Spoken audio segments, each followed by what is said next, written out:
Hello friends, welcome to our YouTube channel Education Tech. आज हम बात करेंगे 10th क्लास के चैप्टर नंबर फर्स्ट की, जो है रियल नंबर।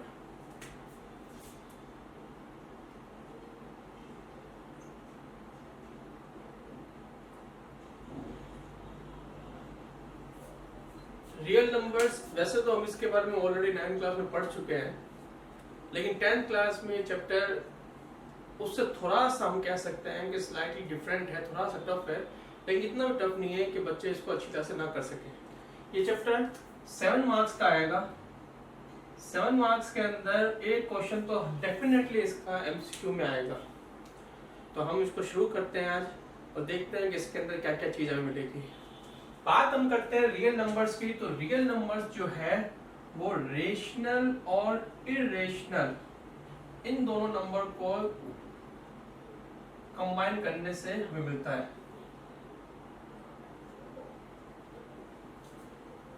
रेशनल और इरेशनल नंबर, जब आप दोनों नंबर को कंबाइन करते हैं एक साथ, then we will get real number.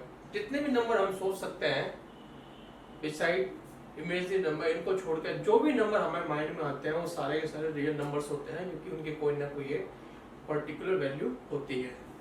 तो आज हम बात करते हैं रियल नंबर्स की। ये हम ऑलरेडी पढ़ चुके हैं 9th क्लास के अंदर रेशनल और इरेशनल नंबर के बारे में, बट 10th क्लास में क्या है, 10th क्लास में इससे थोड़ा सा डिफरेंट है। वो चेंजेस है, उन चेंजेस क्या हम बताते हैं। सबसे पहले हमें यहाँ पे मिलेगा Euclid division lemma. Euclid division lemma ये एक बहुत इंपॉर्टेंट एल्गोरिथम है। लास्ट ईयर इसका क्वेश्चन आ चुका है, इसके क्वेश्चन आने के चांसेस होते हैं। 3 मार्क्स का इसका क्वेश्चन आता है। ये जो चैप्टर जो रियल नंबर है, इसके जो भी क्वेश्चन आएंगे वो 1, 2, 3 मार्क्स में ही आते हैं। 4 मार्क्स के क्वेश्चन आने में इसके चांसेस बहुत ज्यादा कम होते हैं। तो अब ये यूक्लिड डिवीजन लेमा है क्या, सबसे पहले हम इसके ऊपर डिस्कस करते हैं, उसके बाद हम आगे इससे रिलेटेड क्वेश्चन करेंगे। यूक्लिड डिवीजन लेमा के अंदर we have given 2 positive integers a and b such that there exist unique integer q and r satisfying a is equals to bq plus r where r greater equal to 0 and less than to b। अब ये जो चीज है ये आपको अभी समझ में नहीं आएगी, ये लैंग्वेज जो है ये समझ में नहीं आएगी। इस लैंग्वेज को समझाने के लिए मैं एक अच्छी तरह से एग्जांपल लेता हूँ। ये आपको हालांकि आती है, लेकिन हमें फिर भी अभी समझ में नहीं आएगी। क्यों नहीं आएगी उसका रीजन मैं बताऊंगा आपको बाद में, क्योंकि ये अभी हमारे लिए नहीं है। इससे समझने के लिए सबसे पहले हम एक चीज अप्लाई करते हैं, जैसे कि मान लेते हैं कि मैं डिवाइड कर रहा हूं 5 से 11 को। I am dividing 11 by 5। तो जब डिवाइड करेंगे तो 5 2 जा 10 आ जाएगा, और ये हमारे पास रिमाइंडर होता है, ये हमारे पास क्वेश्चन होता है। This is called divisor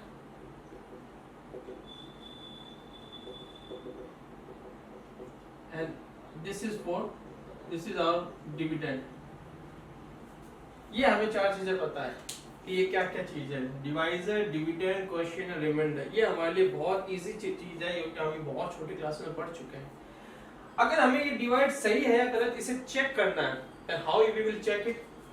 We have one algorithm, that is dividend is equals to divisor into quotient plus remainder. ये हमारे पास में एक एल्गोरिथम है कि डिविडेंड जो होता है divisor into quotient plus remainder के इक्वल होता है। सपोज क्वोशिएंट को तो हम q से डिफाइन करते हैं, रिमाइंडर को हम r से डिफाइन करते हैं। इसे हम a मान लेते हैं डिविडेंड को, और डिविजर को मान लेते हैं b। तो हमारे पास एक चीज बनती है, वो है a is equals to bq plus r, और यही आपकी यूक्लिड डिवीजन एल्गोरिथम होती है। ये चीज जो हमारे पास है a equals to B Q plus R, ये बहुत पहले हमारे पास आ चुकी थी, बिकॉज यूक्लिड एक वो मैथमेटिशियन है जिसे फादर ऑफ ज्योमेट्री कहा जाता है। फादर ऑफ ज्योमेट्री है यूक्लिड। बहुत सालों पहले ये यूक्लिड ने सब चीजें हमें दी थी।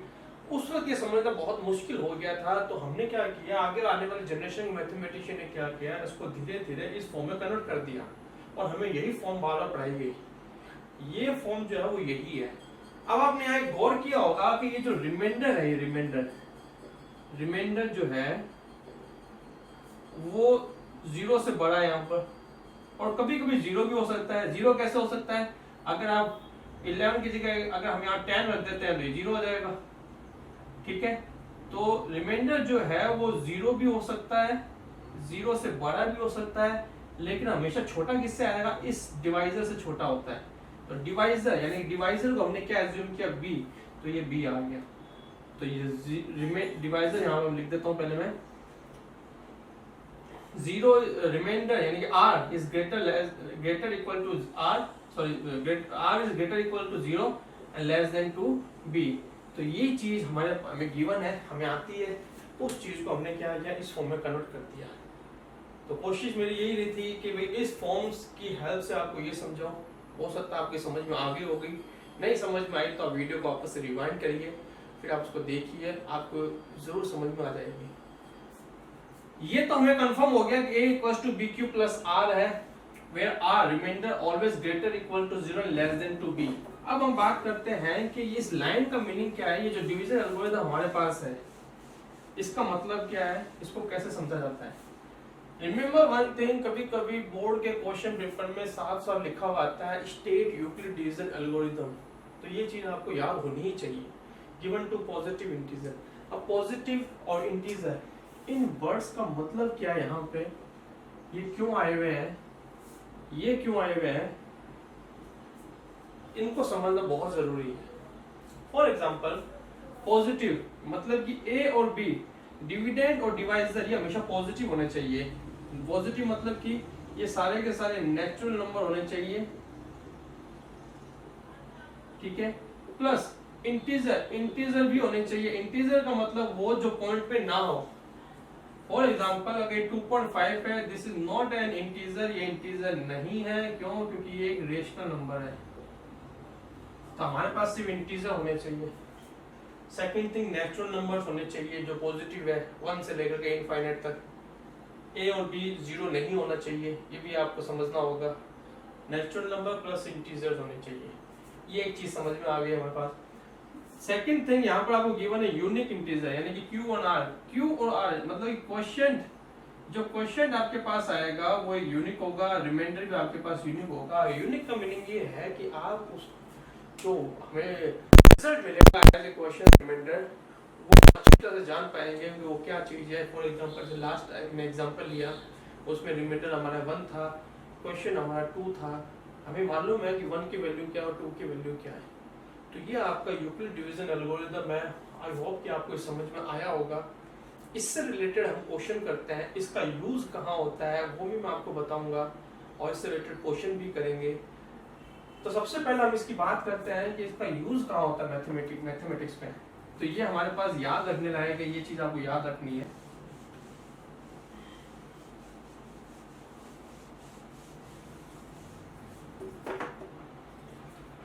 यूक्लिड डिवीजन एल्गोरिथम का यूज जो है वो सबसे ज्यादा HCF फाइंड करने में किया जाता है। HCF यानी कि हाईएस्ट कॉमन फैक्टर।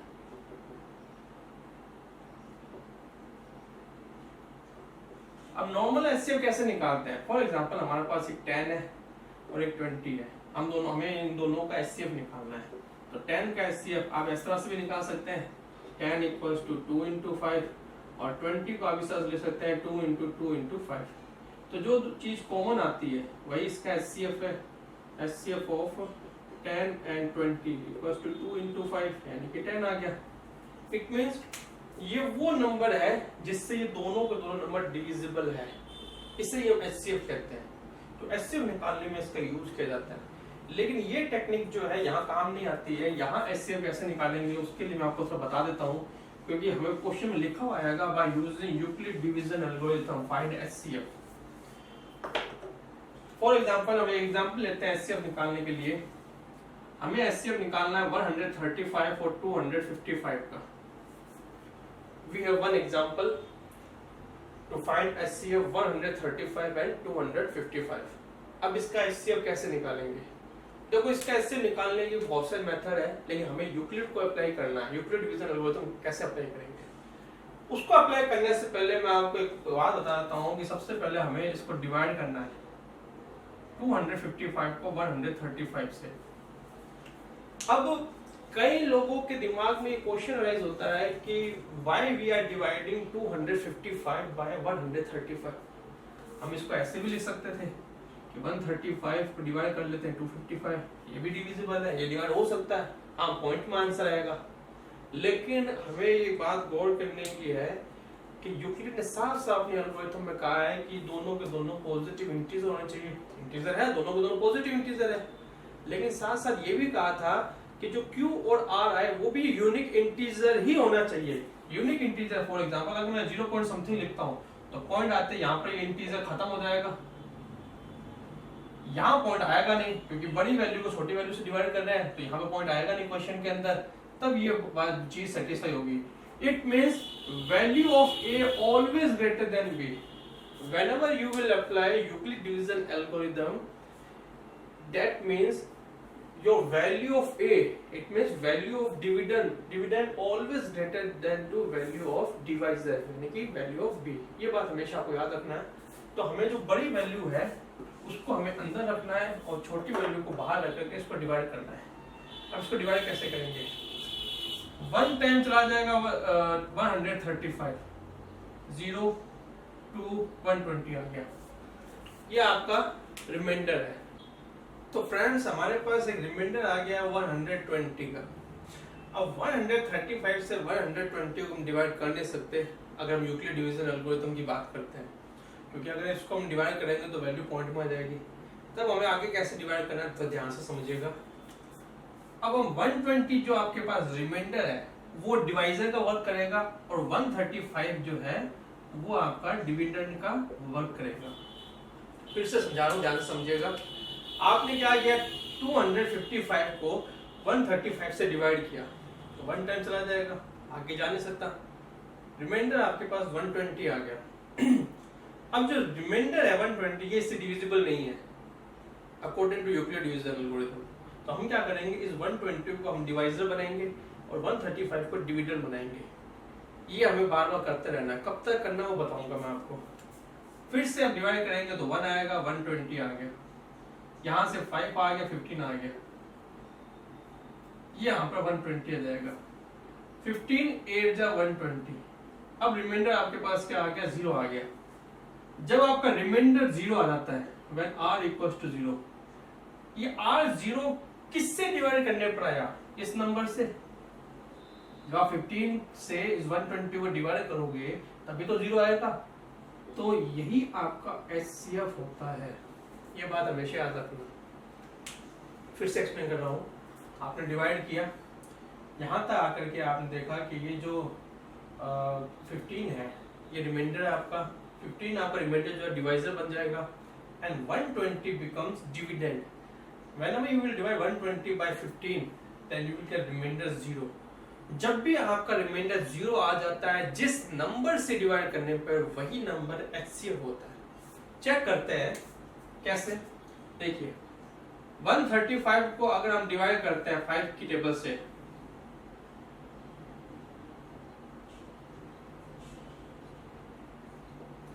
तो हमारे पास 135 के फैक्टर आएंगे 3 into 3 into 3 into 5 एंड 255 को अगर आप डिवाइड करते हैं 3 की टेबल से तो हमारे पास आएगा 85, 5 की टेबल से 17 और 17 की टेबल से 110, यानी कि 255 इक्वल्स टू 3 into 5 into 17। ठीक है, तो जो कॉमन चीज होती है वही तो हम लेते हैं HCF के अंदर। तो 3 into 5 ले लिया, यानी 15 इसका क्या है HCF। यहाँ से 15 HCF आ रहा है, ये भी 15 HCF आ रहा है। लेकिन अगर क्वेश्चन में लिखा हुआ आएगा by using Euclid division algorithm, तो ये दोनों चीज़ें फेल है, इसको हम यूज़ नहीं कर सकते। ये आपको यूज़ करना है, लेकिन एज ए रफ में करते हो तो भी कोई गलत दिक्कत नहीं है। अगर आप फेयर में साथ साथ साइड में काम करते हो तो भी कोई दिक्कत नहीं है। अगर आप इसको परफॉर्म नहीं करोगे तो आपको मार्क्स कटेंगे नहीं, और अगर आप इसको परफॉर्म कर भी दोगे तो मार्क्स मिलेंगे नहीं। क्यों? क्योंकि हमने अभी तो यूक्लिड डिवीजन अप्लाई ही नहीं किया। आप उसको कैसे करेंगे वो ध्यान से समझिएगा। अब यूक्लिड डिवीजन अप्लाई करने के लिए आपको क्या करना है, सबसे पहले आप लिखोगे by Euclid division lemma a is equals to bq plus r greater equal to 0 and less than 2b। a यहाँ पर जो है, अब देखो a क्या है, यहाँ पर हमने ये आपका अलग से काम चलता रहेगा, ठीक है। a आपके पास 255 है, b is equals to 135। तो जहां जहां a है वहां तो आप 255 लिख दीजिए, b कीजिएगा 135। क्वेश्चन क्या आया था 1 into 1 और रिमाइंडर आपके पास आया था 120, ठीक है। तो हम यहाँ क्या लिखेंगे, since R not equal to 0, देखिए यहाँ पर रिमाइंडर है, ये रिमाइंडर ही तो है, ये 0 के इक्वल नहीं है। देयरफॉर अब a क्या हो जाएगा आपके पास में, a 135 बन गया and b is equal to 120। वापस से डिवाइड करते हैं, 135 इक्वल टू 120, 135 को 120 से डिवाइड किया तो क्वेश्चन 1 था and remainder is equal to 50। फिर से लिखेंगे since r not equal to 0 therefore a is equals to 120 and b is equals to 15। now 120 equals to 15 into 8 plus 0, यहाँ हमें लिखना पड़ेगा r equals to 0 since r equals to 0 therefore HCF। अब HCF को लिखने का तरीका कैसा है, सबसे पहले हम लिखेंगे बड़ा नंबर, उसके बाद छोटा नंबर इक्वल्स टू 50। ये आपके यूक्लिड डिवीजन लेमा एल्गोरिथम से रिलेटेड क्वेश्चन था जो हमें HCF कैसे निकालते हैं उसके बारे में बताता है। एक बात याद रखना, मैं फिर से आपको बता रहा हूँ, ये जो चीज आपकी है ये रफ वर्क है, ये आपका फेयर वर्क है, यही आपको अप्लाई करना है। अगर लिखा हुआ जाता है by using Euclid division algorithm then we have to perform this algorithm like this।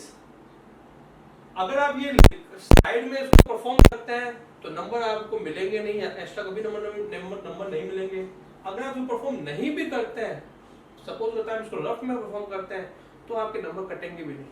तो ये चीज आपकी सिर्फ हेल्प के लिए, देखिए इसकी हेल्प से हमने ये चीजें बना ली। ये चीज बार बार आपको लिखनी जरूरी पड़ेगी, जब तक आपका r 0 नहीं होगा तब तक आपको ये चीजें लिखनी है, सिंस देयरफॉर। जैसे r इक्वल टू 0 हो जाएगा देयरफॉर आपका HCF हो जाएगा। तो उम्मीद करता हूँ आपको यूक्लिड डिवीजन एल्गोरिथम से रिलेटेड एक क्वेश्चन समझ में आ गया होगा। इससे रिलेटेड और क्वेश्चन करते हैं जिससे आपको और अच्छी तरह चीजें समझ में आए, और कोशिश करता हूँ कोशिश यही रहेगी मेरी कि आप कोई भी जो क्वेश्चन है यूक्लिड डिवीजन एल्गोरिथम से रिलेटेड उसमें कोई प्रॉब्लम नहीं आएगी। चलो एक क्वेश्चन और लेते हैं हम इससे जिसमें आपको कोई प्रॉब्लम नहीं आएगी, जिससे आप और ज़्यादा समझ जाएंगे कि यूक्लिड डिवीजन एल्गोरिथम को कैसे परफॉर्म किया जाता है। Next example. सो गाइस, अब हमारा जो नेक्स्ट एग्जांपल है यूक्लिड डिवीजन एल्गोरिथम पे डिपेंड है, उसमें थोड़ा सा चेंजेस है। वो चेंजेस क्या है वो आपको समझाता हूँ। ये आपका क्वेश्चन है जो आपको NCERT मिल जाएगा, आपको इसका HCF निकालना है 196 और 38,220। तो सबसे पहले हम वही अपना रफ पार्ट करेंगे, 38,220 को डिवाइड करते हैं 196 से। अब ये थोड़ा ध्यान से समझने लायक चीज है, मैं इसे डायरेक्ट डिवाइड नहीं कर सकता कि भाई 196 को अगर हम यहाँ रखेंगे 196 तो ये हमारे पास आ जाएगा इस तरह से, तो ये तो गलत हो जाएगा। क्यों? क्योंकि ये वाली वैल्यू कहाँ गई, ये वैल्यू तुम ले नहीं पा रहे, डिवाइड किया तो 186 आ गया। तो हमें ये परफॉर्म नहीं करना है, ये तो नॉर्मल डिवाइड हो गया। हमें उस तरह से परफॉर्म करना है कि 196 को उस नंबर से मल्टीप्लाई करना है कि या तो यही वैल्यू आ जाए या इससे थोड़ी सी छोटी वैल्यू आए। इस नॉर्मल हम डिवाइड में करते हैं, किसी नंबर को मल्टीप्लाई करते हैं तो यहाँ पर कोई वैल्यू आ जाती है, या तो छोटी वैल्यू आती है उसकी इक्वल वैल्यू आ जाती है। तो 196 को 196 को कौन से नंबर से मल्टीप्लाई करें? तो ध्यान से देखिएगा कि 196 को अगर आप 10 से करते हैं तो 1960 आ जाता है, यानी कि 4 डिजिट नंबर आ जाएगा, लेकिन यहाँ पर तो क्या 5 डिजिट नंबर है। तो हमें क्या करना पड़ेगा, 196 को अगर हम 100 से मल्टीप्लाई करते हैं तो 19600 हो जाएगा, ये 5 डिजिट नंबर आ गया। बट ये इसके कंपेयर में बहुत छोटी वैल्यू है। तो 196 को अगर हम 200 से डिवाइड करते हैं तो ये वैल्यू आ जाएगी, लेकिन ये वैल्यू इसके कंपेयर में ज्यादा है। इसका मतलब जो वैल्यू है वो 100 से 200 के बीच में, ठीक है, लेकिन 200 के जस्ट पास में, क्योंकि 39,200 आया और ये 38,220 है। तो हम क्या करते हैं, 196 को 195 से मल्टीप्लाई करते हैं। देखो कैसे, अगर आपने 196 को 195 से मल्टीप्लाई किया, अब 195 से क्यों किया, क्योंकि देखो पीछे 0 है, तो 5 से मल्टीप्लाई करेंगे तो डेफिनेटली कोई ना कोई वैल्यू 0 आएगी।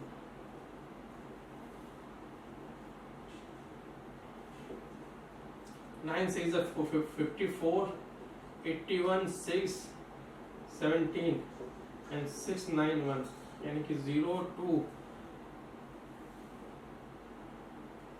2, ये आपके पास आ गई वैल्यू। तो डेफिनेटली आपको इसी तरह से चेक करना पड़ेगा, थोड़ा सा टफ है लेकिन इजी भी बहुत है। तो 196 अगर आपको आपने 195 से मल्टीप्लाई किया तो ये वैल्यू आ गई, यहाँ पर कुछ भी नहीं बचेगा। इट मीन्स जैसे आपने डिविडेंड, तो यहाँ हम सबसे पहले यहाँ लिखते हैं, sorry, by Euclid division algorithm, division lemma, a is equals to bq plus r greater equal to 0 less than to b।